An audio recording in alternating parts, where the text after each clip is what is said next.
I'm a hoe for Arthur, you'll see that later.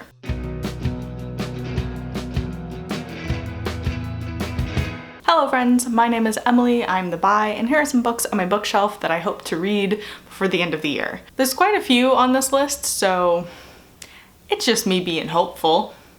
I read literally like 1 or 2 books last year, and I've read almost 25 this year, including or not including, I don't know which, a couple of rereads I did. I did 4 rereads, a series, and then a standalone book. And you know, I've read more this year than I have read in too many years. So I'm currently reading 2 books. One of them is Donna Tartt's The Goldfinch. This copy doesn't have a cover on it. I don't actually know why. My best friend Megan sent it to me in a book exchange, sort of. I mean, she sent me a box of books and then I later sent her a box of books. That's an exchange, right? Anyway, she sent it to me because we both saw the film and we both liked it and we both went into it. She had already read it and I hadn't read it, and she was like, please tell me if it makes sense. And I was like, makes sense and I love it. Everyone's just mean. But I'm currently reading it. This is the story of Theo Decker, whose mom tragically dies in a random act of terrorism at an art gallery in New York City. And it's kind of about his life dealing with grief and getting passed around from adult to adult, and then how he internalizes everything as an adult. Set around the kind of thieving he does of the Goldfinch painting that he and his mother were looking at before she died. Where it is, what is the civic responsibility of a small child stealing a piece of art and then just like keeping it. It's mostly a book about grief and a story about grief and like how grief fucks you. I really like it, so I will finish it soon. I just got to the Las Vegas stuff, so I'm in part 2, and I'm about to hit Boris, my tiny vampire boy. I love him, he's great. Okay, so the second book that I'm currently reading is The Guinevere Deception by Kristen White. So I'm reading this on my e-reader. It's just an iPad that I have installed apps upon. And that's kind of cool for me, very different, because I have never really read a book digitally in this way, and I wasn't sure if I was gonna like it, so I wanted to kind of test it out. I got this early from NetGalley. Obviously the book has already come out because I got it literally the week before it came out. It's fine. This is the story of Guinevere. It's a young adult adaptation of the King Arthurian myths, which are my favorite. I have 2 favorite mythologies. One of them is Arthur and one of them is Journey to the West. So this book, this version of the Arthurian myths, is told from the perspective of Guinevere. Aces, love that. And she is set to marry Arthur. That's the beginning of the book. She's going to go get married. And she is there because they have banished magic from Camelot. Arthur's already king, he's already won the war against the Dark Queen, who I thought was gonna be Morgana, because that's who it always is, but I haven't gotten to like if it is or not, but it doesn't seem like it is. Anyway, she is sent to marry Arthur because Merlin and magic have all been banished from Camelot, much like BBC's Merlin. Love that for me. And so Merlin sends her there to protect Arthur from any magical stuff because he's like, hey, something's coming and I'm not gonna tell you what, but something, so please go protect him. And so that's the story. I think it's supposed to be at least a trilogy. Kristen White has said that she is writing the second one right now, or redrafting it, and then she has plans to work on the third one, so there's that. My favorite thing about it is that, not my favorite thing, one of the things that I was tickled by when I started reading it is that this book is dedicated to Steph and Jared. You can't read that. To Steph and Jared, because she went and wrote it at their house. And I am friends with those people and that's kind of cool. Stephanie Perkins and Jared Perkins. Stephanie Perkins is another young adult novelist. She writes contemporary. She has 3 really awesome, I really like them, contemporary romance novels that are all set in the same universe. And then she also has a contemporary horror that came out, I think like 2 years ago at this point, maybe a year, recently. And it's extremely good and I like them a lot. And then Jared was in a Wizard Rock band, which is how I even became friends with either of them. So stuff is weird. Anyway, I really like this book so far. I don't know, I'm over halfway. I'm like kind of far. You can't see that. That's fun. Anyway, but I'm really liking it. I haven't really wanted to read a lot of magic stuff right now, whether it's in adult novels or young adult novels, so it's been really nice to kind of have a young adult thing that's set in a universe I already kind of understand. Even if the magic is slightly different than how I imagine it, it's still like a very familiar world, which I think is why I like retellings of especially Arthur, because I know that world and like I know it very well. It's sort of like reading fan fiction. where you're like, yeah, I already know these people. My actual favorite thing about the Guinevere Deception is that, at least so far, Lancelot hasn't appeared. He is one of my least favorite people. And instead, Mordred, my baby, is the man. Like, I think he's the third point in this triangle that hasn't really fully developed yet, and like, yo, I'm into that. I love Mordred. I always do. I love Mordred in literally every single adaptation, and I'm like, this is my baby, Mordred. But also me when he turns out to be evil. I can't believe he's evil, even though he always is evil. You know, I'm just waiting for the other shoe to drop, but we'll see. Okay, on to the books that I haven't started reading, but I would like to finish before the end of the year. Okay, so I don't know what order I'm gonna read these in, but I'm gonna share the ebook that I'm gonna read, I think, next, which is a contemporary YA called I Wish You All the Best by Mason Deaver. This is about a non-binary person, teenager, who I believe falls in love with someone. And that's kind of all I know about it. A lot of people really like it, and it's like a quiet romantic book with a non-binary lead, which I am extremely excited about. Okay, so I don't know how many books I'm going to actually read digitally. I have a bunch more on my Kindle app and a couple of other NetGalley books that I need to kind of get to, but I'm not prioritizing them the way I'm prioritizing the Guinevere Deception,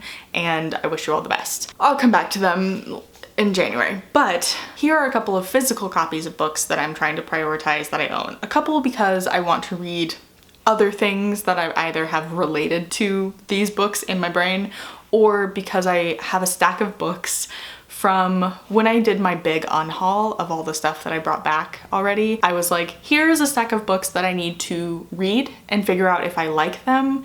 And if I like them, I'll keep them. And if I don't, then I'm going to unhaul them. And so I wanted to pull at least one book off of that stack of books. So that's what I did. So here are a couple of books that I want to read by the end of December. First up is Females by Andrea Long Chu. This, I believe, is a nonfiction book of essays and musings and stories written by a trans activist who is writing about trans space and feminism and politics and where all of those things kind of mesh together. What's funny is I have been seeing this book everywhere. A lot of my favorite LA comedians have been reading it, and I was like, well, I want to read that. And I follow Verso Books because I like the kind of content that they're putting out. I think it's really interesting and pretty important. So those two things combined, I was seeing it a lot from the Verso accounts, and then also just like from comedians that I really like. And I also follow Andrea on Twitter, and I don't think that my brain computed that this person that I follow is also the person who has written the book that I have been seeing everywhere. And so when my brain finally computed that, I was like, oh, well, I already had to get that book, but like now I have to get that book. The blurb on the back of like the thing that isn't just like people praising the book is everyone is female and everyone hates it. I'm very excited about this book. It's also really short and like small. It's like kind of the perfect size. Okay, this is the book that I pulled from my stack of books I need to read and decide if I want to keep, and that is Meg Cabot's Avalon High. Speaking of Arthurian myths. So I pulled it because I have been reading the Guinevere Deception specifically from that list, and I was like, well, I should continue on my Arthur kick, huh? So I figured if I really like the Guinevere Deception's plot and kind of its trajectory, that I'll want to continue that kick. And I figured Avalon High was at least an okay place to start. This is a modern retelling of the Arthurian myths set in a high school, and I actually have no idea what people think of it. So I think people like it, but I don't know. Everybody has stupid versions of their Arthurian names. So you have Lance, he's a jock. Jennifer, which is Guinevere, she's the cheerleader. And Will, he's the senior class president. That's Arthur. Ellie, who I don't know, I guess it's just like the insert character, is there. She is basically like, hey, what's going on at this school? Mystery. I think there's like a twisty twist in terms of like who is Arthur actually, like who is the king of Camelot, but if I get to it, I will report back. I'm hoping that I like it because I like, though I have not read in a long time, Meg Cabot's writing. It's usually, from what I remember, pretty accessible and like good fun YA, so I'm hoping that I get to this and that I like it, and if I like it, I'll keep it because I would love to have a little shelf of young adult Arthurian myth retellings. That sounds wonderful. Okay, so the next book on this list is Katrina Leno's Summer of Salt, which was a book also sent to me by Megan. She was like, I'm gonna send you a box of gay stuff, or like stuff that has gay stuff in it, which this does. So from what I have seen, I know very little about this book. I know that it is set during a summer festival, I believe, on an island where this one family has sort of like magical realism powers. I think she doesn't really explain them that much, which I think is kind of cool. We'll see if I actually like it in the context of the book, but I think the inciting incident is that this one summer, so like I think the family uses their magical powers to put on the summer festival, and one summer they kind of either start losing their powers or completely lose their powers, and so it's like, what's going on? And I think it's sort of mystery-ish, but it's also like a love story between one of the daughters and the girl that she's in love with, and I don't know, is that what this book is about? I'll let you know. That's what I gathered. I think I watched a booktuber talk about it, and so I was like, oh, that's what that book is about. Because Megan sent it to me because she was just like, here's some gay stuff you might like. We'll let you know. I'm definitely going to prioritize this and Females, I think, of the physical books. So who knows? This might be the only actual novel I get done reading in December. And then finally, the last book I'm trying to prioritize is Donna Tartt's The Secret History, which I have owned for a very long time and have wanted to read because, like all Donna Tartt books, it's kind of gay a little bit. But specifically, I think I wanted to read this because I had heard it's kind of gay a little bit, but also it's about classics majors. And here's a fun fact about me. I studied film, but the original thing when I had to start thinking about what I wanted to study in college, in high school, was I thought maybe I would want to be a classics major. That was the dream. And so I was like, oh, Donna Tartt wrote a whole book about a group of friends who are all classics majors, and then one of their friends mysteriously dies. Maybe they murdered them, and also it's kind of a little gay.